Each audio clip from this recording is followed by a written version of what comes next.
یو ملګري دا تپوس کړی دی که یو سړی په داسې ځای کې ګیر راشي چې نه اوبه شته او نه خاوره، د دپاره د مونځ کولو څه حکم دی؟ الله تعالی دې موږ ټولو حفاظت وکړي د پریشانو نه، د مصیبتونو نه او د جیلونو.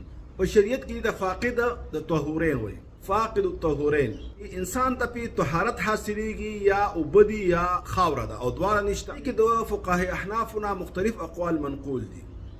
یو قول پکې دا دی چې دا به دا مونځ پرېږدي او بیا به قضا وکړي. دویم قول پکې دا دی چې اوس به یې وکړي او دوباره به یې بیا اعاده وکړي. او دریم قول دا دی چې دا به تشبه بالمصلین کوي، لکه څرنګه منځګزار پاسېږي او سجده کوي، رکوع کوي، لیکن بعد کې به دې اعاده کوي. لیکن اصح قول د محققینو علماو چې دا سړی په دې مقام کې معذوره دی او الله تعالی فرمایي فتقوا الله ما استطعتم، چې څومره دې یره کېږي او څومره دې وس کېږي دومره د الله نه ویریږه. او بل مقام کې رب العالمین فرمایي لا یکلف الله نفسا الا وسعها.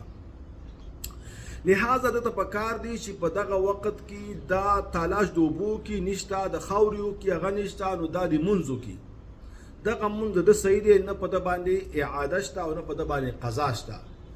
بهتره خبره دا ده کیدای شي دا سړی په دې کې کالم تیر کړي، 15 کالم پکې تیر کړي. انسان چې کله مونږ نه کوي نو د ده زړه تسلي نه کېږي، بس د ده دغه وس دی او الله تعالی ته دا معلوم دی او الله تعالی به د ده د عبادت دقه شان قبلوي. امید دی چې په دې خبره باندې پوه شوي. اصح قول پکې همدغه دی.